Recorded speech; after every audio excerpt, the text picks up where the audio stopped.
Hi, Tim and Jeremy here from Human Spam. And you're watching TDC Moncton.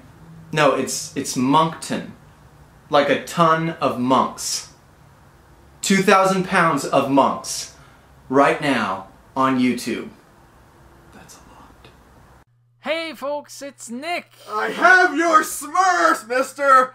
I have your Smurfs. In case you haven't noticed, that's Mitch. Who are you speaking to? Well, we're The FBI? No, we're speaking to the audience. Oh, okay.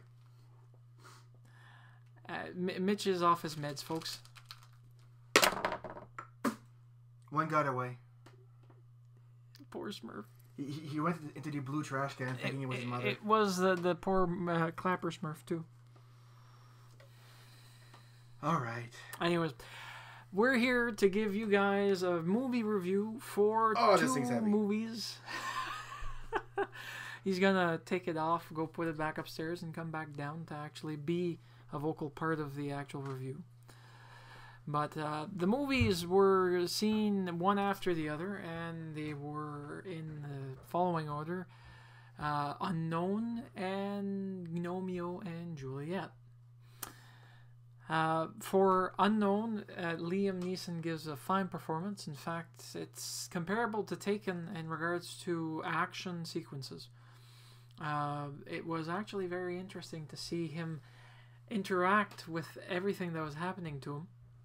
And amazingly enough, the actors that were thrown into the movie were good add-ons. The liner of the helmet smells funky. The liner of the helmet smells funky? It smells metally. Metallic. Yeah, funky. Funky? Funky. Not a good kind of funk, just funk. Okay, well, Unknown was a movie that we actually saw, and careful not to mudge around with that plastic chair. You remember the last one? I broke the last one. Yeah, he broke the last one. He broke the leg, folks. He's not a heavy boy, but unfortunately it just decided to die on us. Yeah. Careful with the hat. It's a hard hat. I know. It's a visitor's hat. So, Unknown had some very good actors. The female actress that actually played opposite Liam Neeson had a good supporting female role and strong subject matter in regards to the actual movie. Unfortunately, that's what happens to people that are in a certain line of work and they get a head injury and their memory is scrambled. Lots of good action scenes. We didn't find anything bad about the movie, did we? No.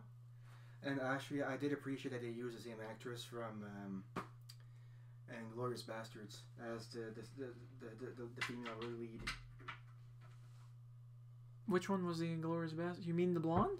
Yeah, German blonde.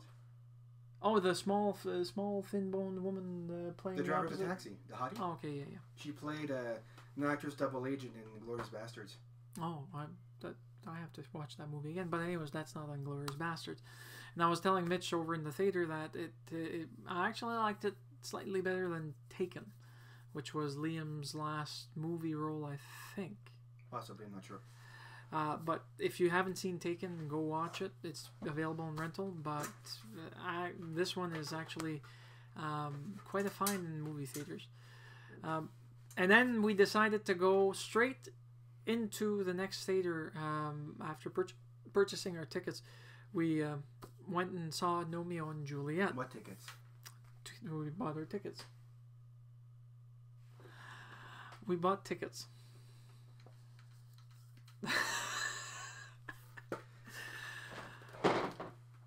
And we went to see Romeo and Juliette. The movie itself is based off of Romeo and Juliette, redone in fantasy format, and unfortunately, the animation wasn't bad. I can't really complain on the animation, but they could have used a different technique to actually get the people involved in the actual scheme of things.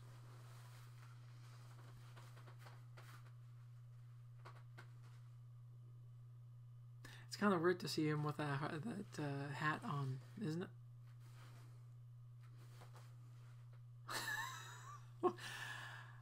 Anyways, they had a lot of good voice actors. They had Hulk Hogan, They had Ozzy Osbourne. They had Michael How do you Caine. shampoo this?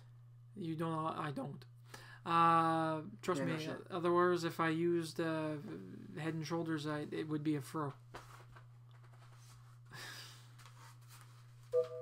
He's having fun with these hats. But the movie itself is well worth the well, but I'd say wait until you can rent it for Romeo and Juliet, because the 3D price isn't worth it.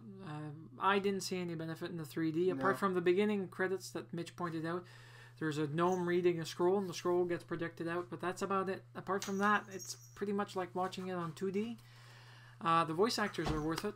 However, I'm not so sure it's a good idea to bring very young kids, because a lot of the jokes were kind of above the heads of the kids. And I'm talking about 7 years or younger.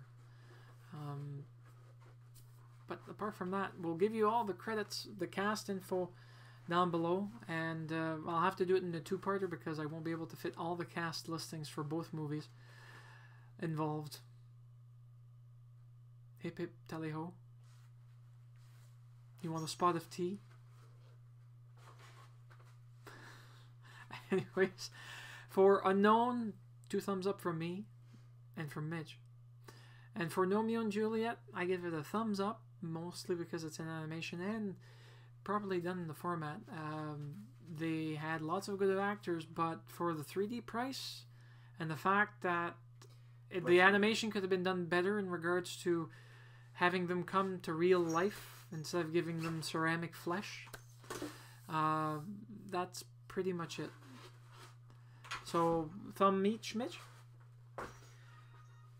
I'd say it's a rental. I wouldn't go see it in theaters. So a thumb each.